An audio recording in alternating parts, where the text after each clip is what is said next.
السلام علیکم. وعلیکم السلام مولانا. مولانا میں اسرار عمری تمل ناڈو سے بول رہا ہوں. مولانا حج کے سلسلے میں تاثرات. حج کا جب میں نے اپلیکیشن دیا تھا تو جب منظوری آئی تو مجھے سمجھ میں نہیں آ رہا تھا کہ مولانا میں حج کیوں کر رہا ہوں, ریزن کیا ہے. یہاں تک کہ مولانا 19 سپٹمبر 2012 کو جب آپ کا لیکچر ہوا حج کے بارے میں, اس کے بعد ایک شوق پیدا ہوا مولانا حج کے لیے, کہ آپ نے اسے بتایا تھا کہ لیشہدوا منافع لہم. حج کا ایک مقصد یہ ہے کہ منافع تک پہنچے. منافع یہ ہے کہ تاریخ انبیاء کا مشاہدہ, انبیاء نے دعوتی مشن کے لیے جو تاریخ بنائی ہے اس کا ایک مشاہدہ ہے, اور وہ وہاں پر پوائنٹ آف ریفرنس موجود ہیں. مولانا اسی کے بعد ایک شوق بڑا مولانا حج کے لیے. پہلے جو میرا تاثر تھا چنئی ایئرپورٹ سے, جب میں ہوائی جہاز میں سوار ہوا اور ہوائی جہاز ٹیک آف کیا ہوا تو ہوائی جہاز میں اعلان ہوا کہ ہم لوگ تقریباً 5000 کلومیٹر کا سفر طے کرنے والے ہیں اور 5 گھنٹے میں جدہ ایئرپورٹ پہنچیں گے. مولانا اس وقت میں یہ سوچ رہا تھا کہ اتنی تیز رفتار سواریاں دراصل اہل یورپ و مغرب کی ایجاد ہے. تو میرے دل میں ان کے لیے دعا اور شکر کا سمندر ابھر پڑا. اہل یورپ و مغرب کی ترقی نے اتنی سہولتیں آج فراہم کر دی ہیں, ایک مسلمان آسانی سے حج و عمرہ کا سفر طے کر لیتا ہے. اور پھر مجھے یہ بھی معلوم ہوا کہ ایک مسلمان ہندوستان سے صرف 12 گھنٹے میں عمرے کی عبادت سے فارغ ہو سکتا ہے. تو یہ سوچ کر بھی بہت تھرل ہوا, اور زیادہ اہل یورپ اور مغرب کے لیے دعائیں نکل رہی تھی. اس وقت یہ سوچ رہا تھا مولانا جن کی وجہ سے یہ سہولتیں اتنی آسان ہو گئی, مسلمان ان کے لیے دعائیں کرنے کے بجائے وہ حرم میں پہنچ کر ان کے لیے بد دعائیں کرتے ہیں. یہ ناشکری کی بہت ہی اعلیٰ صورت ہے مولانا. مسلمانوں بہت ہی زیادہ ناشکری میں مبتلا ہے, کوئی ان لیے دعا نہیں کرتا. اور بتائیے مولانا اسی طرح جب میں حرم میں پہنچا, حرم میں پہنچ کر جب میں نماز پڑھ رہا تھا تو اس وقت میں یہی سوچ رہا تھا مولانا کہ چنئی ایئرپورٹ میں بھی جب ہم لوگ پہنچے تو صبح کا 10 بجے وقت ہو چکا تھا. تو وہاں پر بہت سے لوگ نمازیں پڑھ رہے تھے. تو جب ہوائی جہاز کے دوران جب ظہر کا وقت ہوا تو اس میں بھی بہت سے لوگوں نے نماز ادا کی. اور پھر جب وہ جہاز جدہ ایئرپورٹ پہنچا وہاں لوگوں نے عصر کی نماز پڑھی. تو جب ہم کعبے میں پہنچے تو وہاں بھی میں نماز پڑھی. نماز پڑھتے ہوئے مجھے وہ واقعات یاد آ رہے تھے رسول صلی اللہ علیہ وسلم کے, جب آپ کی حرم میں نماز ادا کی تو کبھی آپ کے پیٹھ پر اوجری ڈال دی گئی, کبھی آپ کے گردن میں کپڑے ڈال کر کر دیا گیا. کی طرف اشارہ کرتے ہوئے قرآن میں فرأیت الذی ینہا عبدا اذا صلی. تو ایک یہ دور تھا جو دور جبر تھا, اور اس کے بعد یہ دور آیا ہے آزادی کا کہ ہم ہندوستان میں بھی ایک ہندو ملک میں بھی رہتے ہوئے پرسکون انداز میں نماز ادا کر رہے ہیں, فضاؤں میں بھی نماز ادا کرتے ہیں, اور پھر حرم میں بھی بہت سکون انداز میں نماز ادا کر رہے ہیں. یہ چیز سوچتے ہوئے اس حدیث کا مفہوم سمجھ میں آیا ہمارا, جس میں رسول اللہ نے کہا وَجُعِلَتْ لِي الْأَرْضُ مَسْجِدًا وَطَهُورًا أَيُّمَا رَجُلٍ مِّنْ أُمَّتِي أَدْرَكَتْهُ الصَّلَاةُ فَلْيُصَلِّ. مولانا اس حدیث کو میں اس سے پہلے بس خصوصیت نبی سمجھ رہا تھا. اصل میں اس حدیث میں دور کے امکان کی پیشن گوئی تھی, تاکہ خصوصیت رسول ہے. اس دور کی پیشن گوئی تھی کہ زمین کے کسی بھی حصے میں مسلمان کے لیے نماز پڑھنا آسان ہو جائے گا, کوئی اس کو روکنے والا نہیں ہوگا. مولانا اسی طرح ایک تاثر یہ ہوا کہ جب میں بیت اللہ کا طواف کر رہا تھا تو اس وقت یہ احساسات ہو رہے تھے مولانا کہ میرے ذہن میں پورے 5000 سالہ تاریخ گم رہی تھی۔ یہ وہ مقام ہے جہاں اللہ نے اظہار دین اور عالمی انذار کے لیے حضرت ابراہیم علیہ السلام کے ذریعے تدبیر کی، جو تاریخ حضرت ابراہیم اور ان کی بیوی ہاجرہ اور ان کے فرزند حضرت اسماعیل کے ذریعے شروع ہوئی اور رسول اللہ حضرت محمد پر پوری ہوئی۔ حضرت ابراہیم نے جو تاریخ بنائی وہ کوئی پر اسرار تاریخ نہیں تھی، واضح الفاظ میں عظیم قربانی کے واقعات تھے۔ ایک عظیم تاریخ بنانے کے لیے عظیم قربانیاں درکار ہوتی ہیں۔ ان کی عظیم قربانیوں کی وجہ سے اظہار دین کی عظیم تاریخ بنی۔ اس دور میں اللہ کو ایک اور عظیم تاریخ مطلوب ہے، وہ ادخال کلمہ کی تاریخ ہے۔ اس کے لیے بھی وہ افراد مطلوب ہیں جو مذکورہ انبیاء کی سطح پر قربانیاں دیں۔ میں اللہ سے دعا کرتا ہوں کہ اللہ مجھے اور الرسالہ مشن کے تمام ساتھیوں کو ان افراد میں سے بنائے جو ادخال کلمہ کی عظیم تاریخ بنانے والے ہیں، جن کو رسول اللہ کی زبان سے عرفان الرسول کہا گیا ہے۔ اور اسی طرح ایک اور تاثر جو رہا کانفرنسنگ کال کے سلسلے میں، تو یہ تھا مولانا کہ ایک روز میں جب کانفرنسنگ کال سے فارغ ہوا تو یہ احساس ہو رہا تھا کہ میں یہ لکھا ہوں مولانا میں آج صبح مولانا وحید الدین خان صاحب دہلی اور جنوب ہند میں رہنے والے میرے ساتھیوں سے کانفرنسنگ کال میں میں مکے سے شریک ہوا، تو میں بہت عجیب احساس و کیفیات سے گزر رہا تھا کہ یہی وہ مکہ ہے جہاں رسول اللہ پر یہ آیت اتری کہ لتکون للعالمین نذیرا، رسول اللہ کو عالمی انذار کے لیے مبعوث کیا گیا، اور اس کا پروسیس رسول اللہ کے دور سے شروع ہوا۔ آپ کے دور میں محلی انذار ہی ممکن ہوا، اور آج عالمی انذار کے تمام امکانات و مواقع کھل گئے ہیں۔ اسی کا ایک مظاہرہ ایک کانفرنسنگ کال ہے۔ آج کا جدید دور کمیونیکیشن دور ہے۔ یہ دور کو خدا نے عالمی انذار کے لیے پیدا کیا۔ اس دور کمیونیکیشن کو لانے والے اہل یورپ ہیں جو سیکولر ہیں۔ اسی کی طرف اشارہ کرتے ہوئے حدیث میں بیان کیا گیا ہے کہ ان اللہ لا یؤید ھذا الدین برجل فاجر۔ یہ جدید کمیونیکیشن کو خدا نے اس لیے لایا ہے تاکہ عالمی انذار ہو اور ہر گھر میں ادخال کلمہ ہو۔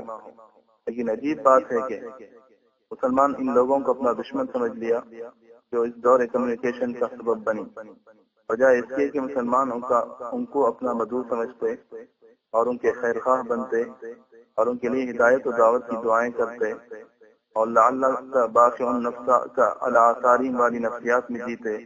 ان کو اپنا دشمن اور سازشی سمجھ کر ان کے خلاف بددعاؤں میں لگے ہوئے ہیں۔ خود حرم مکی میں امام حرم اور علماء ان کے لیے بددعائیں کر رہے ہیں۔ اس کی وجہ سے مسلمانوں کے اندر اپنی بدو قوم کے لیے منفیت ہی منفیت ہے، کوئی جگہ نہیں۔ اس کے سبب مسلمان رحمت عالم بننے کے بجائے ہر جگہ رحمت بنے ہوئے ہیں۔ مختلف لوگوں سے ملاقاتیں ہوتی رہی مولانا، تو وہاں ایک پاکستان کے کراچی کے صاحب تھے، ان سے ملاقات ہوئی، تو ان سے میں نے پاکستان کے حالات پوچھے تو انہوں نے بتایا کہ میں کراچی شہر کا رہنے والا ہوں اور سب سے برے حالات پاکستان میں کراچی کے ہوتے ہیں۔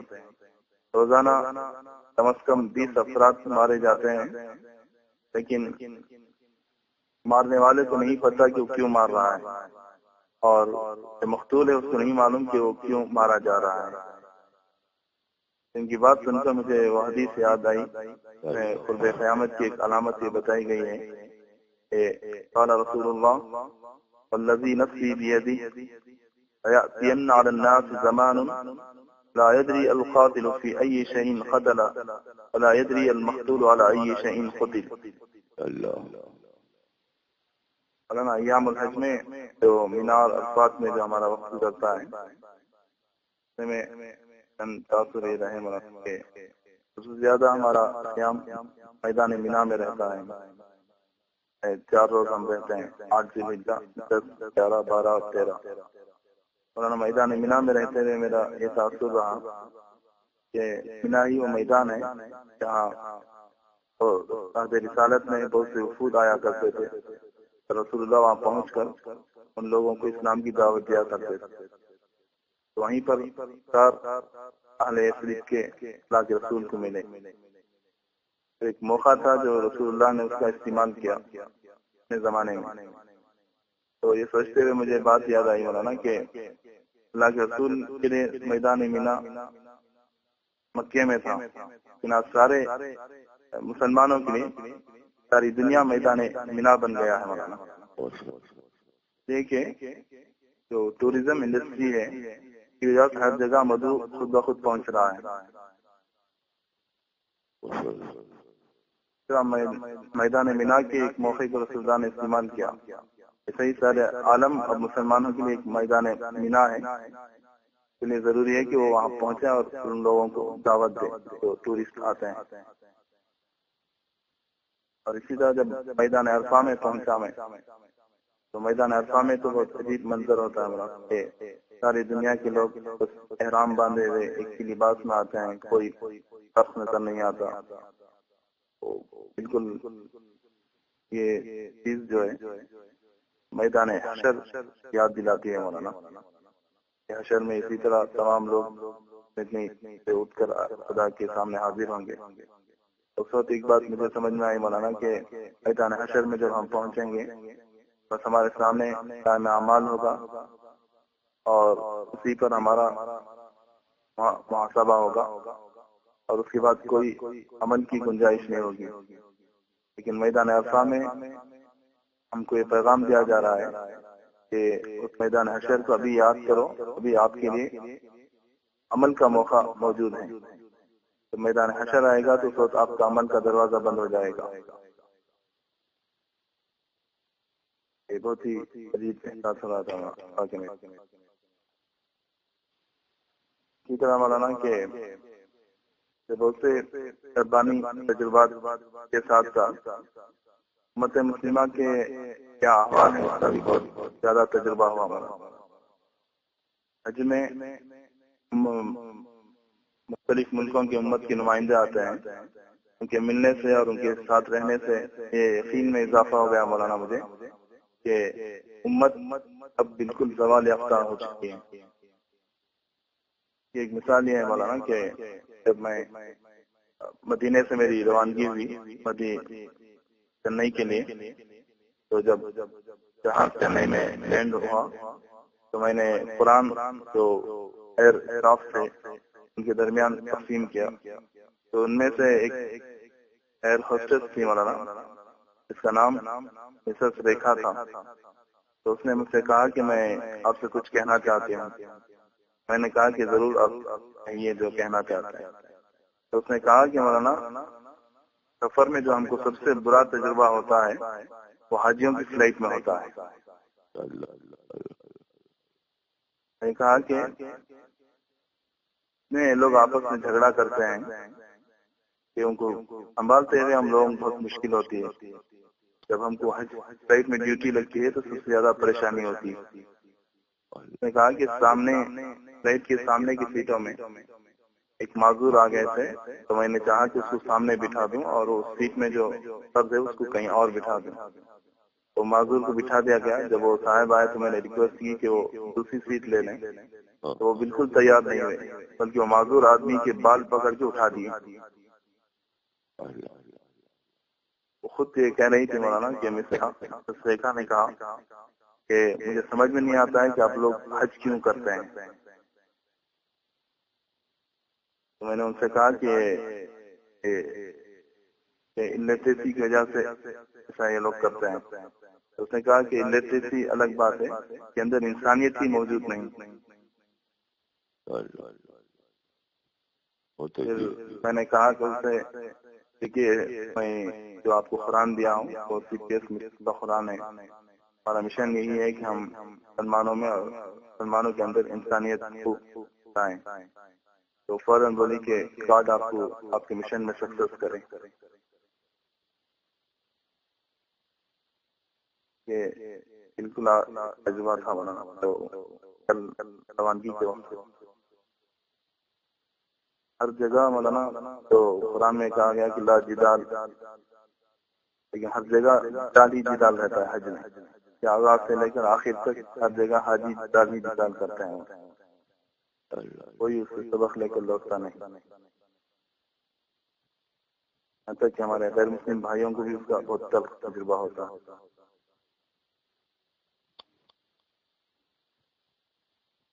یہ چند اثرات تھے حج کے سلسلے.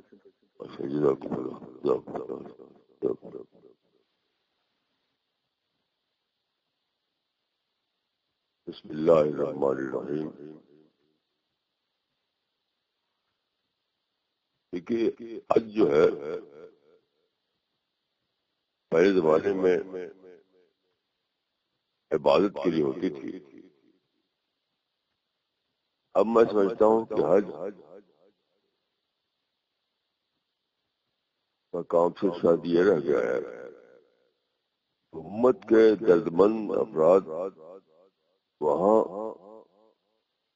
امت کی حالت کو دیکھیں. اب حج عبادت نہیں ہے، امت کس حال میں ہے اس کا ایک اظہار ہے. آپ کو جاننا ہو کہ امت کہاں ہے تو جا کے حج میں دیکھ لیجیے. سمجھتا ہوں کہ دو پہلو ہیں. ایک ہے کہ آدمی اس زمانے میں منفردن ہی حج کر سکتا ہے، مجتمعاً حج کا امکان نہیں ہے. یہ اکیلے کا حج کیونکہ سارے لوگ تو ڈوبے ہوئے ہیں. منفردن حج کرنے کا طریقہ یہ ہے کہ آج کل جو ہوتا ہے کہ مسائل یاد کرتے ہیں، دعا یاد کرتے ہیں، اذکار یاد کرتے ہیں. یہ حج نہیں ہے. اصل حج یہ ہے کہ آپ اس تاریخ کو جانیں، ان افکار کو جانیں، اس نظریے کو جانیں جس کے تحت حج کی بات مقرر ہوئی. ہماری جو کتاب ہے حقیقت حج، اس میں کالج کی کتاب ہے، حج پر پیشوار کتاب ہے. لیکن سب میں کیا ہوتا ہے، کوئی مسائل اور اذکار اور دعائیں اور طریقے اور فارم. اور جو کتاب ہے اس میں حج کی حقیقت، اس کی اسپرٹ کو بتایا گیا ہے. تو حج یہ جو منافع ملنے ہیں وہ منافع نہیں لے پاتے، وہ کو جانتے ہی نہیں. میں سمجھتا ہوں کہ جو آدمی حج کا ارادہ کر رہا ہے اس کو ایک بات یہ کرنا چاہیے کہ اپنے کو تیار کرے، یہ مقصد حج کو اچھی طرح جانے، اس تاریخ کو جانے، اور جو منافع ہے، منافع سے میری بات ہے اس تاریخ کے پوائنٹ آف ریفرنس اس کو جانے. تو ایک فرد کا جو حج ہے وہ صحیح ہو جائے گا. حدیث میں آتا ہے کہ حتی اذا رأیت سخن متان بہت حول متبع ایجاب کل ذی رائے برائی خالق نفست ودار امر العوام. یہ وہی وقت ہے کہ آپ منفردن نہیں کر سکتے ہیں، بس جو بھی آپ منفردن عبادت کر سکتے ہیں، مجتمعاً نہیں. اتنا برا حال ہے مسجدوں کا، مجتمعاً عبادت کرنے کا موقع ختم ہو گیا. تو آپ اکیلے کی نماز پڑھ سکتے ہیں مسجدوں میں، اکیلے حج کر سکتے ہیں. اس کے لیے کیا ہے، اپنے تیار کر. خود آدمی جتنا زیادہ اپنا تیار رہے گا، مقصد حج سے جیسا مشہور رہے گا تو اس کی ذاتی حج تو حل ہو جائے گی. مولانا خطیب اسرار صاحب کی باتیں جو سنی میں نے، تو میرے دل نے کہا کہ یہی حج مبرور یہی ہے. حج مبرور جس کو کہا گیا حدیث میں، تو کوئی پرسرار چیز نہیں. حج مبرور کا مطلب ہے کہ حج کی جو سچی اسپرٹ ہے اس کے ساتھ حج کرنا. بس یہ جو باتیں انہوں نے بتائی میرے دل میں کہا یہ تو حج مبرور ہے. یہ حج مبرور کب حاصل ہوتا ہے، جب آدمی اپنے آپ کو مقصد حج کے اعتبار سے تیار کرتے وہاں جائے. وسائل اعتبار تیار ہو کر جانا اس کو حج مبرور نہیں ملے گا. حج مبرور ملے گا جب کہ مقصد حج کے اعتبار سے اپنے کو آدمی تیار کرتے وہاں جائے.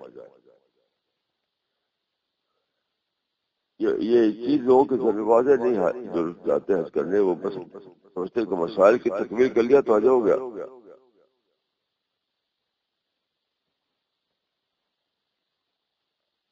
اب غور کیجیے کہ جو واقعہ بتایا اور خطیب صاحب نے کہ حج کہ وہ حج کے دوران جو ایک بازور کو اٹھا دیا تھا ایک سیٹ پر، تو دوسرے صاحب آئے تو اس کا بال کھینچ کر ہٹایا انہوں نے.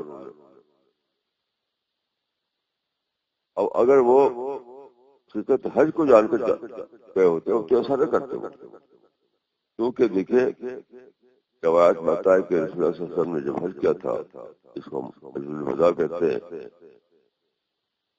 تو حج کے بعد آپ مکہ کے پاس بیٹھے ہوئے تھے، لوگ آ کر کے اپنا تجربہ بتاتے. تو اکثر لوگ یہ کہتے تھے کہ ہم حج کے مسائل میں ہم سے یہ کوتاہی ہو گئی. مثلاً یہ کہ سائے پہلے کر لیا اور طواف بعد کو کیا. تو آپ فرماتے تھے کہ افعال والا حرج، افعال والا حرج. پھر آپ نے فرمایا کہ حرج تو یہ ہے کہ تم کسی کو بے عزت کرو.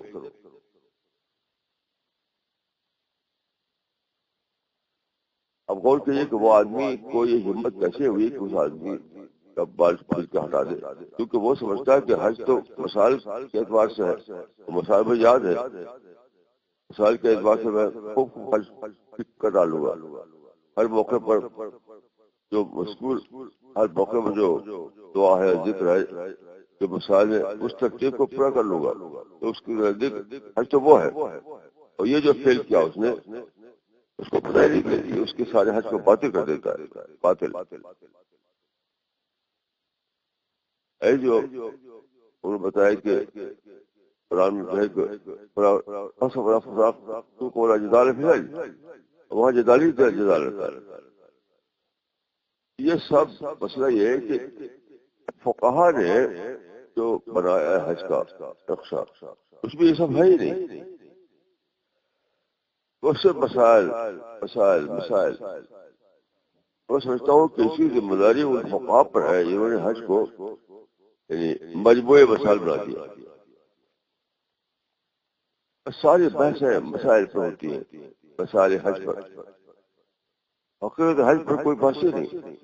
کسی بھی فقہ کتاب میں آپ حقیقت حج پر کوئی بات نہیں پائیں. ساری باتیں بس مسائل حج پر. تو میرے نزدیک وہی لوگ ذمہ دار ہیں، یہی لوگ ذمہ دار ہیں اس بات کے. یہ لوگ حج کے لیے چلے جاتے ہیں اور اسپرٹ کے اعتبار سے اگر حج کی واپس آ جاتے ہیں.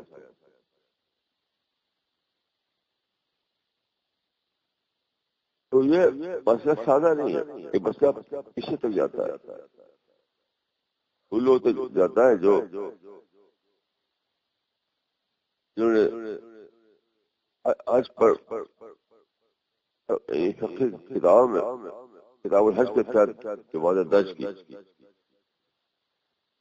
اگر لوگ صرف حدیث کو پڑھتے تو حدیث میں تو بقیہ باتیں بھی سب ہیں، لیکن کتاب الحج میں بقیہ باتیں کہاں ہیں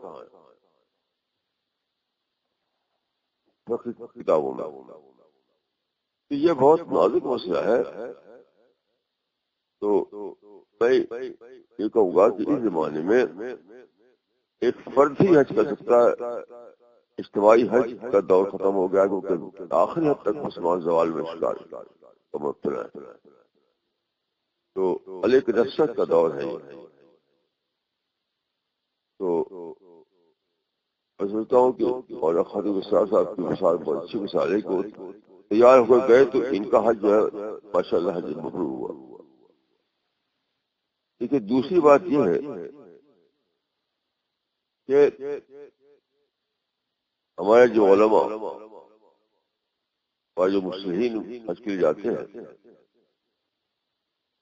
ان کو ایک اس کو بطور ایک عالمی مشاہدے کے لینا چاہیے کہ امت عالمی سطح میں کیا ہے وہ جاننے کے لیے.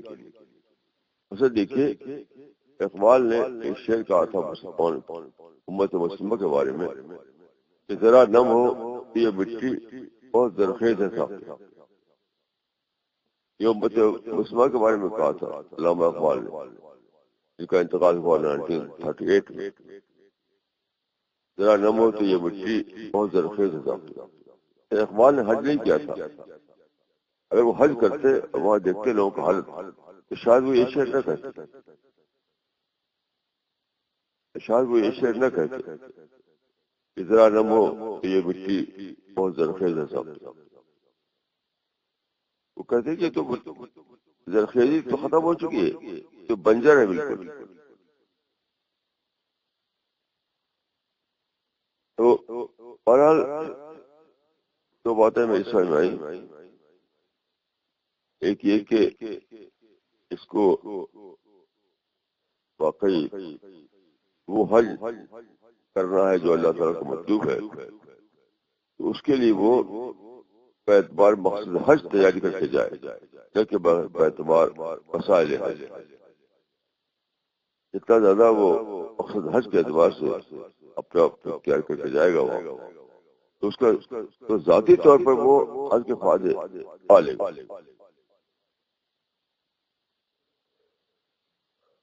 اسی کو میں نے کہا کہ آج مفردن حج تو ممکن ہے لیکن مشتمل حج آج ممکن نہیں ہے.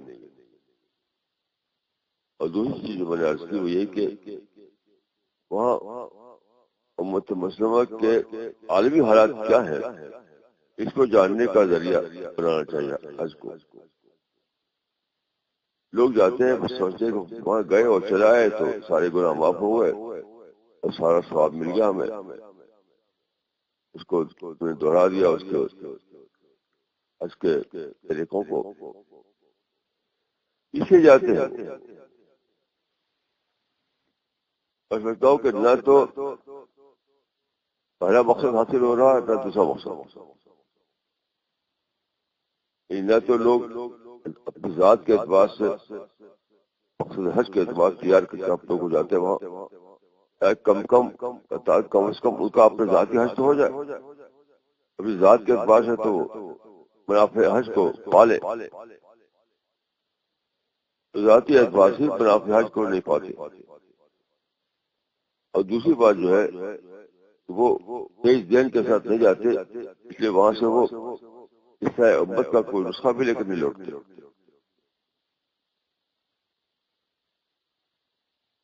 اصلاح امت کس طرح ہو, احیاء امت کس طرح ہو, یہ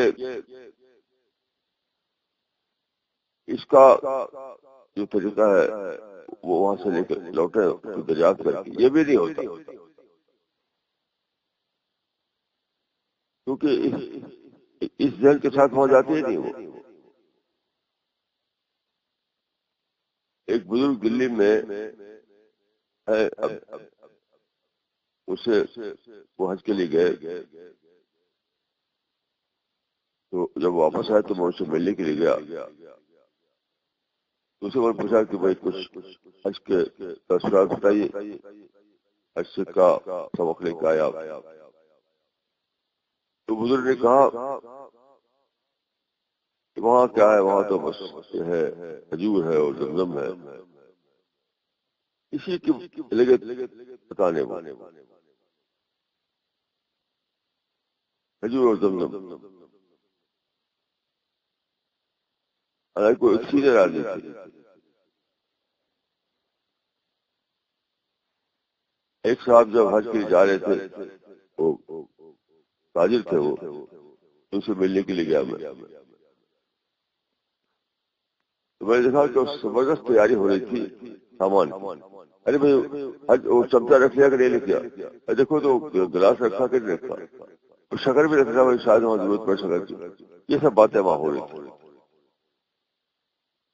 کچھ بھی وہاں پر بات نہیں تھی کہ حج کا مقصد کیا ہے. مقصد حج اعتبار سے اپنے کو تیار کرتے وہاں جانا، اس کی کوئی چرچا نہیں. بس یہی کہ جو جن سامانوں کے ساتھ وہ جی رہے تھے یہاں، انہی سامانوں کو سے لے کر کے وہ چاہتے کہ ہم پکا جائے.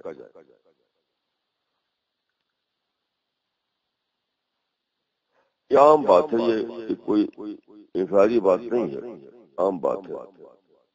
تو نہ تو انفرادی سطح پر حج کا مقصد حاصل ہوتا اور نہ اجتماعی سطح پر وہاں جو سبق لے کے لوٹتے لوگ، دونوں اعتبار سے کچھ نہیں.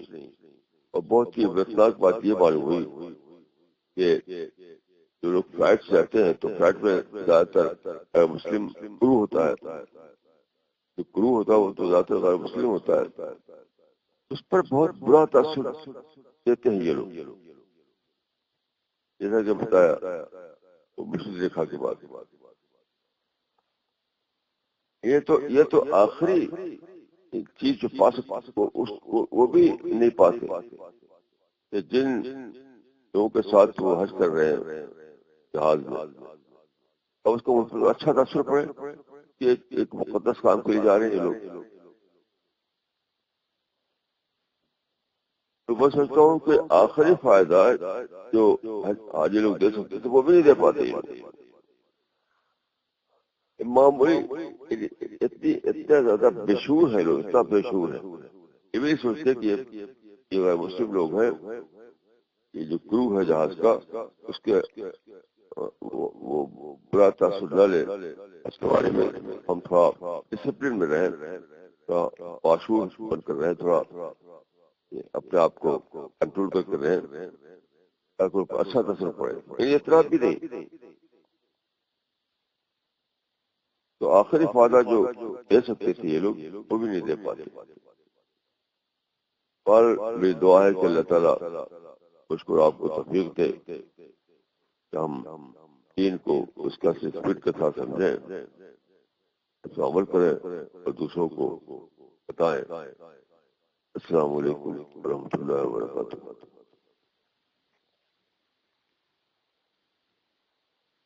اس موضوع پر علماء نے اپنے تاثرات ظاہر کیے ہیں. اقبال عمری امرآباد سے. مولانا کل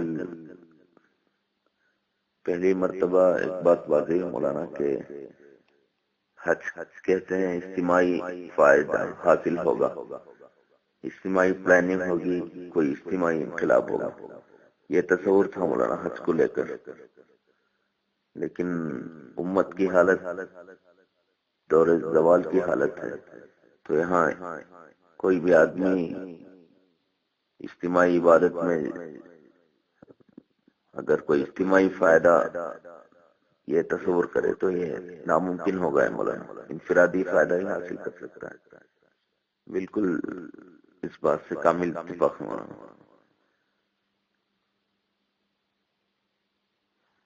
اور کون صاحب؟ السلام علیکم. وعلیکم السلام.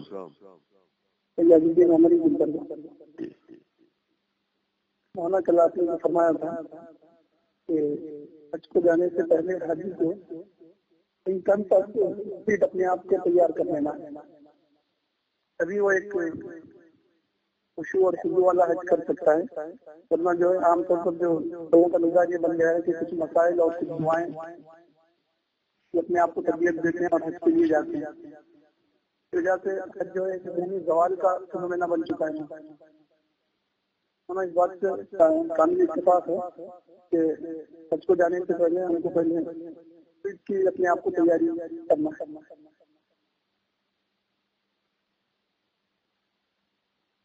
اور کون صاحب ہے؟ تمل ناڈو سے بول رہا ہوں. مولانا کل جو آپ نے کہا کہ آج منفردن ہو سکتا ہے، مستقل نہیں ہو سکتا، ایک بات صحیح ہے مولانا. دیکھیے حقیقت حج میں آپ نے حج کے کافی اجتماعی فوائد بتائے مولانا. اپنے دعوتی فائدہ یہ بھی بتایا ہے کہ مختلف ممالک کے لوگ وہاں جمع ہوتے ہیں وہ لوگ اپنے دعوتی تجربے شیئر کریں اور پھر پلاننگ کریں. لیکن کوئی ممالک سے آتے ہیں مولانا، کوئی سنجیدہ ہی نہیں ہوتا ہے کہ اس معاملے میں بات کریں، اور نہ ان کا کوئی دعوتی ذہن ہوتا ہے.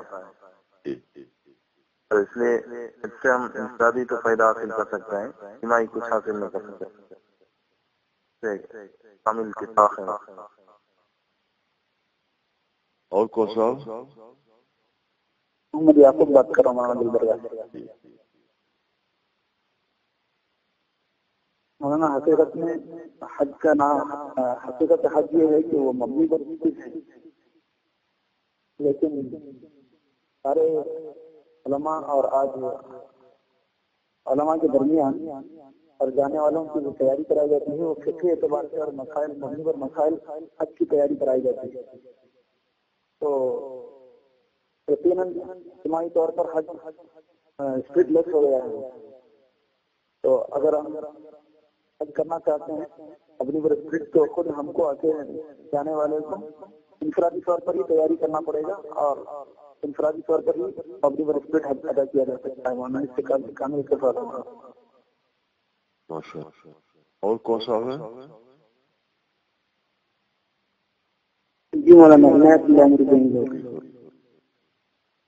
مولانا آپ کی جو اس کے متعلق بتایا کہ آپ جانے سے پہلے اپنے آپ کو پیش کرے حج کے لیے، اور پھر علماء آج کے دور میں یہ کر سکتے ہیں کہ پوری مجموعی امت کی جو حالت ہے تو وہاں پہنچ کر کے اس کی حالات کا جائزہ لے سکتے ہیں، تاکہ یہ پہچان سکیں کہ امت کی ابھی موجودہ حالت کیا ہے، اس کی اصلاح کی جو پلاننگ کی جاتی ہے. تو ابھی حج اس کے لیے رہ گیا کہ کچھ لوگ جائیں اور پوری مجموعی امت کی حالت کا جائزہ لیں اور اس کے مطابق ان کی اصلاح کی کوشش کریں. اور پھر مولانا کے حج کے موقع کا لوگ حضرت ابراہیم کی دعوت اس کو رکھ کر وہاں آپس میں دعوت کی موضوعات کو لے کر ڈسکشن کرتے ہیں اور اپنے ملک کے حالات کے لحاظ سے دعوت اسلامی کرتے ہیں.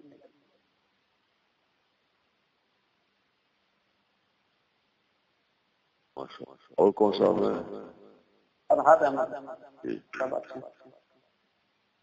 مولانا کل آپ نے یہ بتایا حج اب پریٹن ہی رہ گیا ہے، تو مجھے رسول اللہ کی ایک حدیث سمجھ میں آئی. رسول اللہ نے کہا جب عوام میں زیادہ بگاڑ ہو جائے گا تو آپ الگ تھلگ ہو جاؤ، مثال پہاڑوں میں چلے جاؤ. تو وہاں پر رسول اللہ نے جو بتایا وہ پہاڑ جانے کا مطلب نہیں ہے، بلکہ یہ ہے کہ ذہنی بگاڑ اب اتنا زیادہ ہو جائے کہ آپ کی بات مان سکتے، تو آپ اپنے طور پر قریب کو زندہ رکھتے ہوئے دین پر چلنے کی کوشش کرو. اور کون سا؟ السلام علیکم مولانا. وعلیکم السلام. عبدالباسط دعا خطر سے مولانا میں پہلی مرتبہ اسی مہینے میں آپ کی تقریروں کے بعد حج کیا چیزوں میں سمجھا مولانا، ورنہ اس سے پہلے حج کیا ہے بس ایک مسائل کا نام ہے، بس آدمی ان چیزوں کو ادا کرے، بس یہی حج ہے، صحیح صحیح ٹھیک ٹھیک ادا کرے، اسی کا نام حج ہے. ایسے جانتا تھا مولانا. میں آپ کی ابھی ایک مہینے میں جو آپ کے لیکچر میں مولانا حج کے بارے میں، تو اسی کو میں سننے کے بعد پہلی مرتبہ میں سمجھا کہ حج کیا چیز ہے. یعنی حج کے آدمی کا ہے وہ دعوت کی، یعنی رسول اللہ کی دعوت کی ذمہ داری اپنے کاندھے پر واپس لے کر واپس لوٹے، یہ ہے حقیقت حج. مولانا مجھے یہ بہت زیادہ آپ کی اس بات سے بہت زیادہ مجھے سننے میں مولانا پہلی مرتبہ میں سمجھا حج کیا چیز ہے.